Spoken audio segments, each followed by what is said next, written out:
Aí 69 já é outra coisa, porque 69 é clandestinidade, é trabalho na zona canavieira, é queima de canavial, é assalto a banco, né? Aí o papo já é outro. Aí é outro papo. Aí depois é a prisão, a vida na prisão, os coletivos, quer dizer, que é uma experiência riquíssima, o coletivo de presos políticos é uma coisa que eu não subestimo, né? A nossa disciplina revolucionária. Momentos em que botaram 44 homens dentro de uma cela e a gente sobreviveu. E sabe quanto tempo durou isso? Durou 10 meses. Foi um castigo de 10 meses. 44 homens numa cela com direito a um sanitário. Para estourar mesmo. Era para nos fuder mesmo, para acabar com a gente, né? A gente já estava estourado pela tortura, eles queriam acabar. Não, e tem um detalhe seguinte, digamos, a relação entre vocês é uma coisa interessante, né? Você tem uma ideia. Eu sou muito amigo de Teresa Vilaça. Quer dizer, eu sou praticamente como eu fosse o olheiro. Quer dizer, primeira coisa que eu pergunto, e os meus anos? Porque são Juliano e Luciano. Ela sempre, quando conversa com a gente, pergunta como vão os meus anos. Pois é, quer dizer, com o Luciano ela teve um relacionamento, inclusive, pessoal, etc, né? E eu era assistente do comitê da Zona Canavieira, porque ela trabalhava numa empresa no Recife, né? Juntamente com mais uma companheira, a Rildete, que era a Mariana, né? A Teresa Vilaça era a Adriana e a Rildete era a Mariana. E elas duas, por trabalharem nessa empresa que tinha por tarefa fazer reforma agrária na usina Caxangá, na Zona Canavieira de Pernambuco, e como elas eram do PCBR, né, a Rildete ficou até o fim do PCBR, mas quando o Luciano foi para a LN, a Adriana, a Teresa Vilaça, acompanhou também, foi para a LN. Então eu era assistente, eu dava assistência, e várias vezes desci com ela ou com a Mariana. Você é Zé Carlos. Eu era Zé Carlos, no campo, né? E chegou uma hora que o Zé Carlos estava tão popular que eu mudei para Raul, né? Em homenagem ao camarada lá de Cuba, mas não pegou, né? Apesar que Raul, que nada, rapaz, tu é Zé Carlos meu. Eu disse, rapaz, já virou nome, né? Mas é um nome bem fuleiro. Eu botei até em homenagem àquele cara que jogava futebol no Cruzeiro, fazia meio de campo ali com Tostão, com Piazza e com Diceu Lopes, jogava um bolão danado. Bom, Tostão não dava para colocar, né? Piazza era um nome muito, não é, pomposo, né? Diceu Lopes também era pomposo. Então, Zé Carlos, que é mais popular, né? Então, tem Zé Carlos. Aí eu tenho lá, vulgo Zé Carlos, né? Pronto, Zé Carlos. Aí quando virou para Raul, não colou. Luciano, por exemplo, ele mudou, mas é Lucas, todo mundo chama por Lucas. Marcelo, ele quis mudar, era Amorim, mudou para Moreira, não sei o que, mas nunca mudou, ficou Amorim o resto da vida, né? Amorim mesmo e acabou-se, né? Era Amorim. Então a gente, dentro da prisão, a gente conseguiu construir assim um processo de relacionamento humano difícil, né? Claro que é muito difícil, né? Você na sua casa, com os filhos, com a esposa, podendo sair, passear, olhar para o mar, sabe? Às vezes o dia é carregado, imagina dia após dia acordar a mesma coisa e aquela mesma cena, você sonhar em liberdade quando acorda, ver a grade na sua frente e saber que o dia vai ter o mesmo curso do dia anterior, vai ser tudo a mesma coisa e tal. Aí a gente tinha que cair no pau. Acho que a imagem mais pesada mesmo que eu tive, né, foi 1º de abril, quando eu fui para casa, que eu vi a cidade toda escura e as ruas ocupadas pelas tropas. Quer dizer, na minha idade, com 14 anos de idade, com os sonhos todos que a gente tinha, né, imaginando o país novo que a gente poderia construir, depois daquele comício da Central no Brasil, o presidente Jango assinando o decreto da reforma agrária, encampando as refinarias particulares e tal. Então aquilo foi... Mas ao mesmo tempo eu me recolhi, não é? Fui forçado a me recolher porque eu não podia me expor, porque eu estaria expondo meu pai, que também era perseguido, e perdeu o cargo de direção na faculdade de farmácia e tal, quase que perde o cargo até de professor. Mas já não tinha mais nenhuma militância, né? Ele tinha tido militância nos anos 40, com a legalização do Partido Comunista, Mas quando a gente nasceu, ele passou a ser apenas um pai de família, basicamente. E agora sempre teve as ideias dele, socialista e tal. Mas a direita é implacável, é imperdoável, não é nem implacável, é escrota mesmo, vamos alterizar, né? A direita fede, como a burguesia, como diz o Cazuza, né? Que não é nenhum ideólogo meu não, mas isso aí eu concordo com ele. Mas aquela imagem foi terrível. Mas eu me lembro que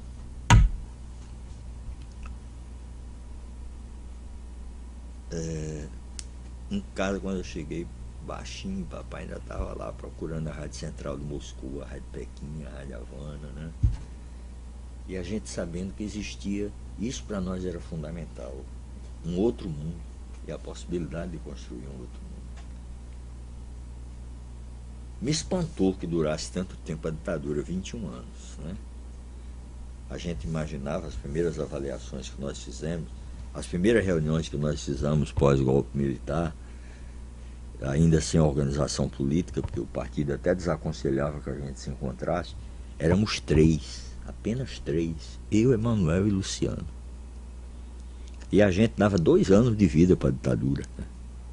Emanuel falou para Toninho, antes de ir para a clandestinidade, daqui a 3 anos esse negócio acaba, segundo Toninho. Mas quando eu fui para a clandestinidade, eu não pensava mais assim, não. Estou dizendo isso em 64. Mas a gente, em 64, a gente...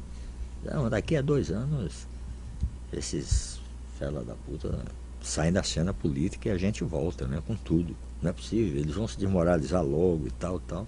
Mas durou 21 anos, pô, foi muito tempo, né? Quando eles saíram do poder, eles entraram, eu tinha 14. Quando eles saíram, eu estava com 35. Aí o negócio muda muito, né? Entrei na juventude com 12 e hoje estou com 63.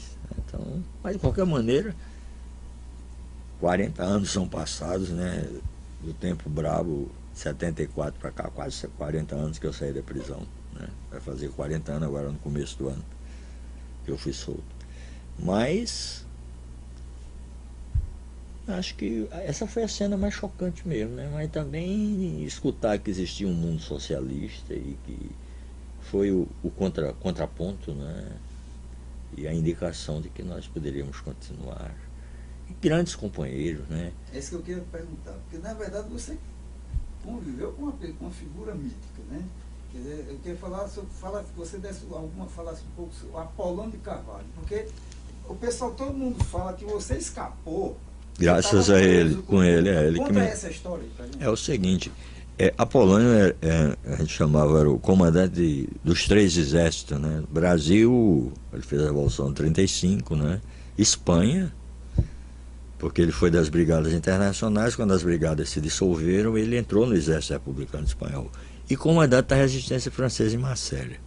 Então a esposa dele, a Marie Longerie, é francesa, né? E quando ele foi preso, ela foi à embaixada francesa, e o embaixador francês foi até o Doicode, a Barão de Mesquita, no Rio de Janeiro. E eu já estava preso e já tinham ferrado com o olho meu, com a perna e tal, então eles estavam naquela, né, dos que isso aqui acaba marcado para não ficar, né, não dá, ou ele colabora ou morre. Colaborar e entregar. Eu era o secretário-geral do partido aqui no Nordeste, de Salvador a Fortaleza, eu conhecia tudo. Então não tinha sentido, né? Tinha que resistir. Mas o Apolônio chegou e disse que eu estava preso lá e o embaixador francês interferiu, né? Porque meu pai era fundador da Aliança Francesa de Natal, né? E o Apolônio sabia desse fato, porque eu conversava em francês com o Apolônio antes da gente ser preso, né? Que ele falava francês, eu falava também, quer dizer, ele falava, eu ainda falo, né? Lamentavelmente ele faleceu. E o fato da França ter se preocupado com a vida dele, porque ele é coronel do exército francês, um título de honra pelo seu papel na resistência, e tem uma rua em Paris com o nome Coronel Apolônio Carvalho, né? Não é qualquer um não é em Paris, não é em qualquer lugar do mundo. Quer dizer, um cara que estava lá, o nome dele estava ao lado do nome de Charles de Gaulle e dos comandantes da resistência. Na sede do Partido Comunista Francês tem o nome dele, né? Que foi feita, por sinal, pelo Oscar Niemeyer, e o nome dos 44 mil dirigentes comunistas franceses que foram fuzilados pela Gestapo. e os heróis comunistas de outros países do mundo que foram lutar na França. O da Polônia, até pela questão alfabética, é um dos primeiros, né? Tá lá, uma coisa que nos orgulha. Tem um outro brasileiro que também, pela letra D, o Dinarco Reis, que foi companheiro dele em 3 tragédias, né? 35, a Guerra Civil Espanhola, e a Vitória, que foi a resistência francesa, né? Então, eu fui preso na casa de Apolônia, entrei na desgraça, independentemente da vontade dele, né? O Jason me levou lá irresponsavelmente, mas também foi preso, coitado. Faleceu até o ano passado, Marcelo me disse, né? Mas a gente estava tão cercado, né? Que a gente não sabia o que fazer. Estava procurando encontrar os companheiros do partido, de uma forma ou de outra. Então, desespero mesmo. Como diz o Lamarca lá, né, quando fugiu para o sertão da Bahia, estou fugindo porque na cidade nós estamos como ratos dentro de uma ratoeira, não tem para onde ir, a situação está difícil. Mas, ao mesmo tempo que eu fui preso na casa do Apolônio, eu fui salvo por ele, tranquilamente, né? Ele só tem um problema, ele nunca aprendeu meu nome. A gente conviveu muito tempo no Rio de Janeiro, né? Participando de 1º de Maio, de atos de solidariedade a Cuba, a El Salvador, a Nicarágua, a Panamá, etc. E toda a vida que ele me contava, como é que vai, camarada Zé Carlos, está tudo bem? Eu dizia, Juliano Siqueira, meu nome. Zé Carlos, pode deixar. Mas o dele ninguém se lembrava do nome de guerra dele, né? Era Alceu Lima. Uma sacanagem que ele fez com o Alceu de Amoroso Lima. Botou Alceu Lima, disse. Eu até disse, eu quero que prenda o velhinho, rapaz, deixa ele continuar, ainda estava vivo nesse tempo, né? Alceu Lima era o nome de guerra dele. E o primeiro nome de guerra do Mário Alves foi Martins Silva, depois botou Silveira. Sim, Mário Alves era a pessoa. A Mário era a pessoa por quem eu tinha maior admiração, porque Mário era uma pessoa enciclopédica, né? Mário era capaz de discutir sobre poesia, sobre cinema, sobre música, sobre literatura, e uma capacidade de análise política impressionante, conhecedor de economia, principalmente a questão agrária, que ele estudava muito, filosofia. Tinha até um jeito interessante de participar da reunião, ele pegava o papel, né, dobrava em 3 partes, anotava o que tu falavas, né, fazia uma coluna, a segunda coluna ele fazia uma observação, crítica ou de apoio, e na terceira ele fazia a intervenção dele. Então, quando terminava a reunião, a gente pedia a Mário para fazer a resolução política, o relatório da reunião. Com aquela forma honesta dele de acompanhar a reunião, você emendava 1 ou 2 palavras, não precisava fazer muito esforço. Já estava pronto a resolução política, né? Só a resolução política da primeira Conferência Nacional do PCBR, como era um documento de 20 páginas, 30 páginas, obviamente que foi como um anteprojeto, né? Mas as resoluções do Comitê Central. Agora, com o Mário, eu buscava aprender muito, porque ele me via como muito jovem, realmente era jovem, eu tinha 19, né? Ia fazer 20 anos. E tenho lembranças dele que são ao mesmo tempo sérias, assim, ele me indicando livros para eu ler, né? De filosofia, de economia, de política, sobre a questão 4 séculos de latifúndio, as obras do Caio Prado Júnior sobre dialética, etc. e tal. Foi o primeiro cara que me falou em Antônio Gramsci, né? Eu não sabia nem quem era Gramsci.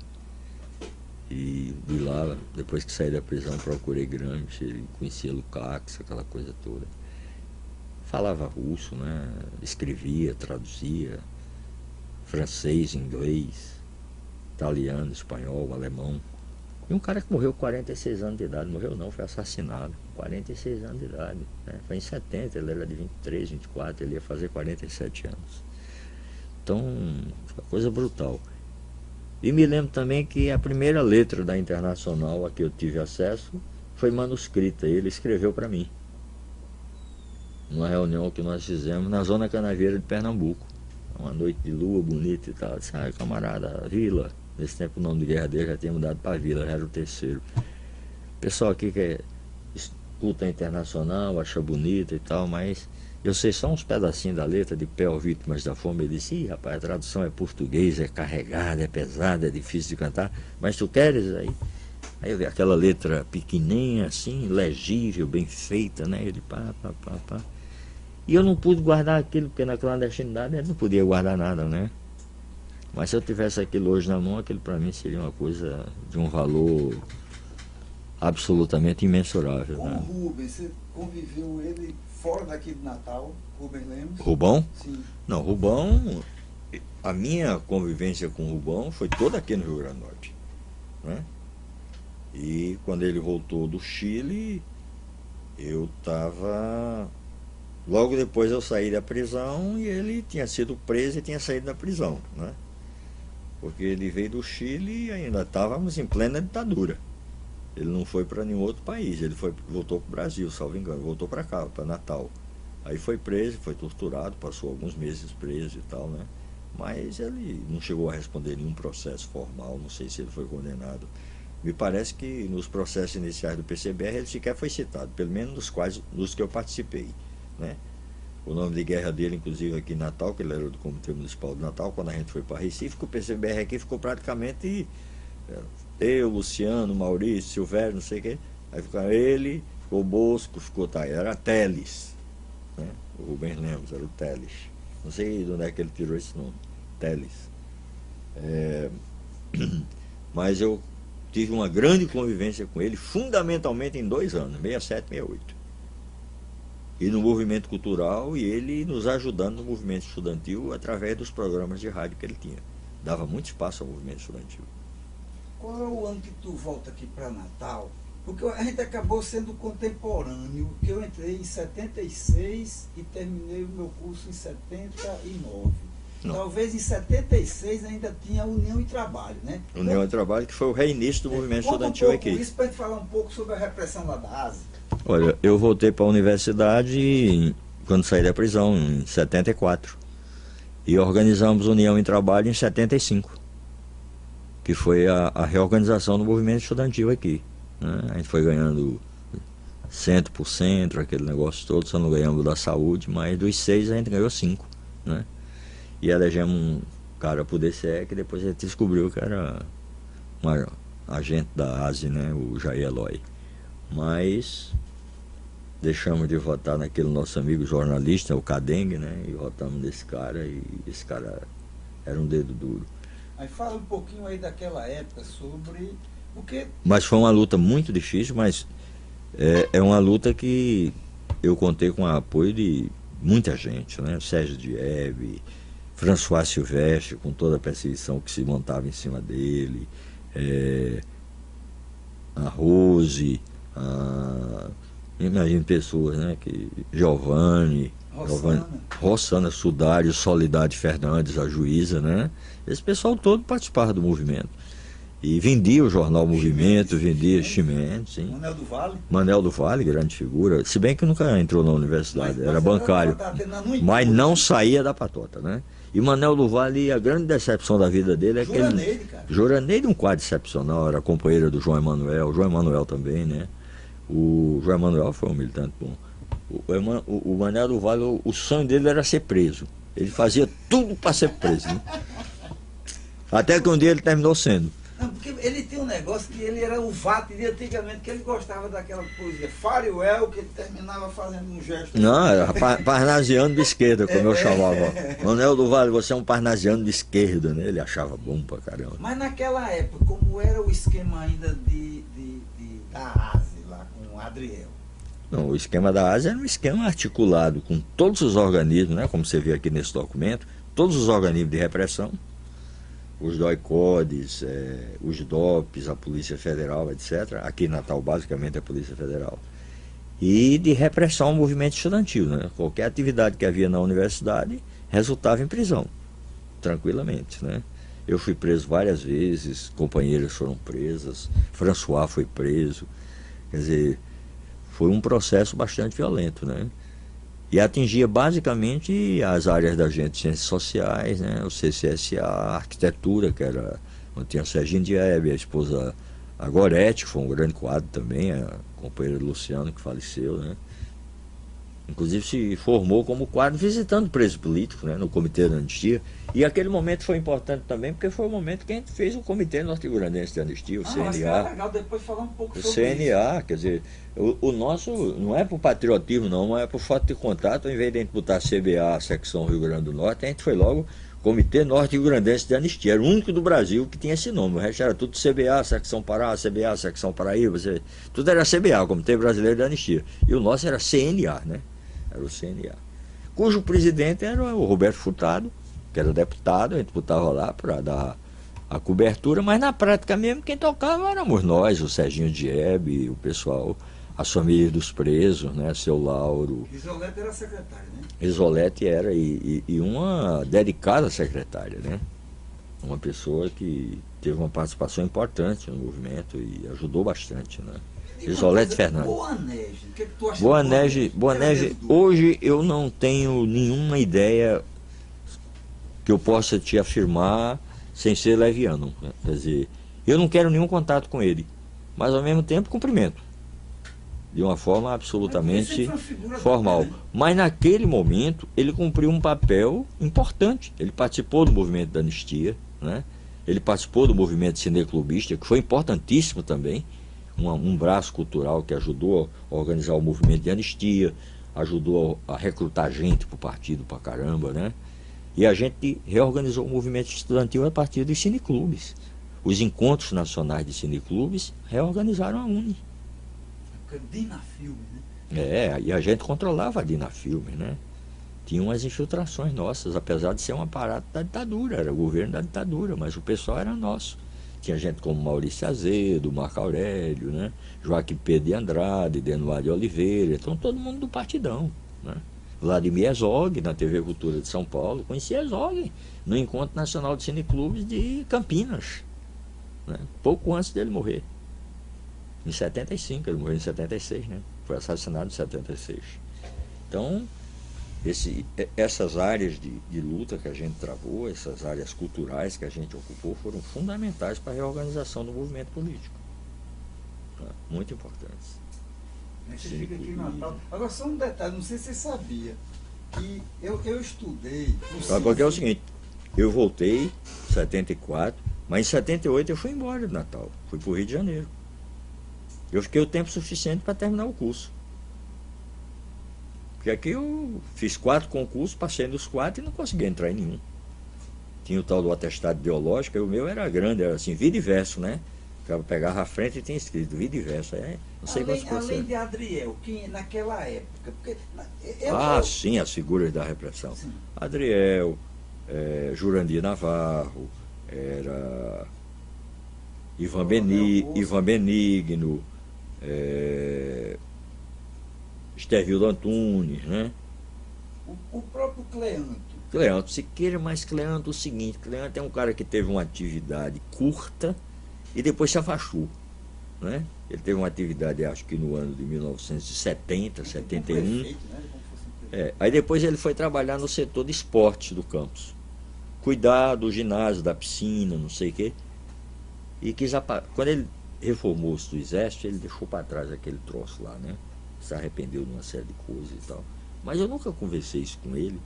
Quem me falou isso foi uma filha dele. Sem eu perguntar, ela querendo falar, né? Mas com excesso de vinho, né?